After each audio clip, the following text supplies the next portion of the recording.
दोस्तों, आप सभी का स्वागत है। आज की इस कहानी को आपको जिंदगी की कीमत बताएगी। अगर आपके मन भी इस तरीके का सवाल आते हैं कि मेरी ज़िंदगी में कोई इज्जत नहीं है, ज़िंदगी में मेरी क्या वैल्यू है, तो इस कहानी को सुनने के बाद आपको इसका उत्तर ज़रूर मिल जाएगा। दोस्तों, एक बार की बात है। एक बार एक भक्त अपने आराध्य ईश्वर की प्रार्थना कर रहा था।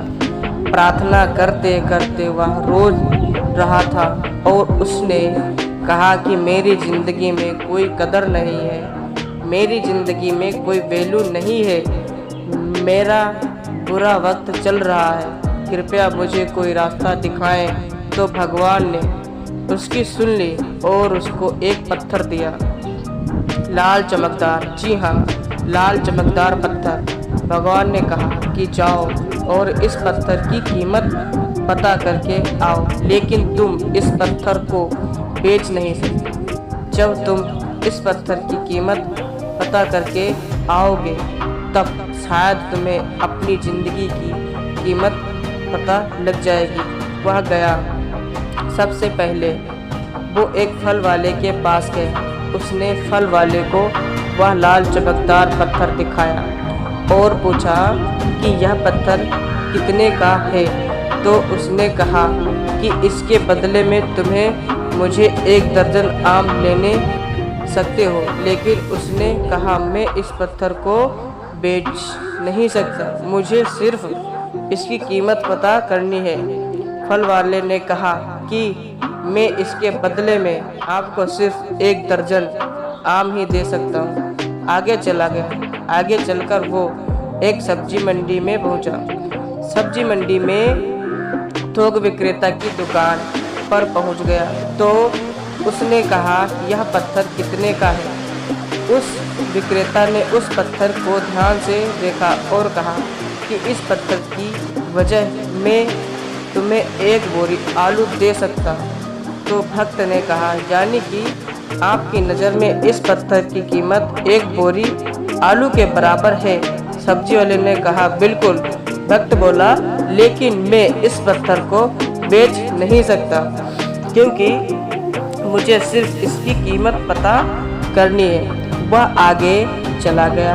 वह मार्केट में गया। अब की बार वह सुनार की दुकान में गया, यानी कि सोने चांदी की दुकान में गया। वहाँ वह आधे घंटे तक बैठा रहा। सुनार ने पूछा कि यह पत्थर तुम्हें कहाँ से मिला। तो उसने सारे जवाब दिए। सुनार ने फिर अंततः जवाब दिया कि यह पत्थर में 1 लाख रुपए में खरीद सकता हूँ, यानी कि मेरे लिए इस पत्थर की कीमत 1 लाख रुपए है। वह चौंक गया, लेकिन उसने कहा कि मैं इस पत्थर को बेच नहीं सकता, मेरी मजबूरी है, मुझे सिर्फ इसकी कीमत पता करनी है। सुनार ने कहा कि मैं तुम्हें इस पत्थर के 2 करोड़ रुपए दे सकता हूँ। वो कहते हैं न कि हीरे की परख जौहरी को होती है। वही बात थी। फल वाला और सब्जी वाला क्या जाने। सुनार ने आखिरी कहा तुम यह पत्थर मुझे दे दो, लेकिन भक्त ने कहा कि नहीं, मैं इस पत्थर को बेच नहीं सकता। अब वह हीरे के बहुत बड़े विक्रेता के पास जाता है तो उस पत्थर की कीमत पता करता है। हीरे का व्यापारी उस पत्थर को देखता है और आधे घंटे तक उस पत्थर को वह देखता रहता है। उससे पूछता है कि यह पत्थर तुम्हें कहाँ से मिला।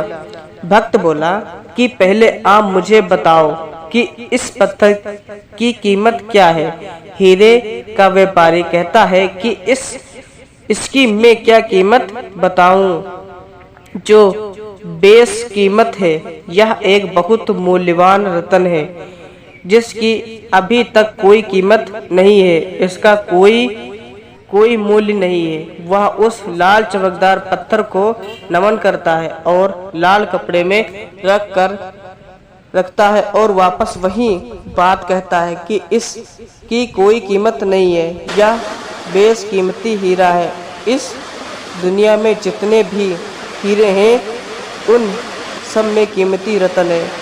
आप वह वापस जाता है और वह भगवान से कहता है कि आप बताएं मुझे कि मेरी ज़िंदगी की क्या कीमत है। तो भगवान ने उसे कहा कि तुम गए थे एक फल वाले के लिए, इस पत्थर की कीमत अलग थी, एक सब्जी वाले के लिए इस पत्थर की कीमत अलग थी, और सुनार के लिए पत्थर की कीमत अलग थी, और हीरे के व्यापारी के लिए पत्थर की कीमत अलग थी।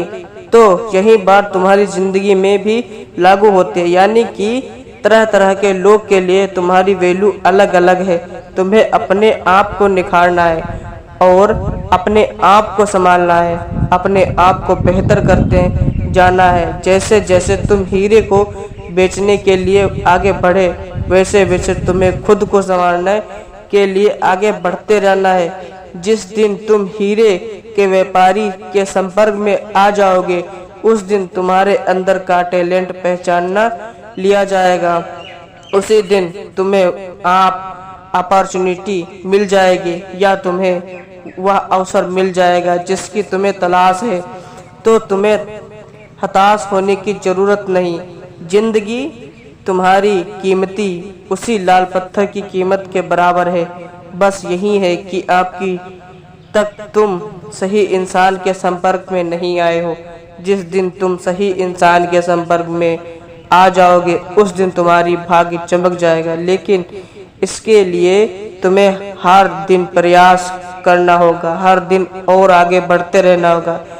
जिस दिन तुम रुक गए, उस दिन संभावनाओं का अंत हो जाएगा। अंततः मैं आपसे विदा लेता हूँ, और मुझे पूरी उम्मीद है कि इस कहानी आपकी जिंदगी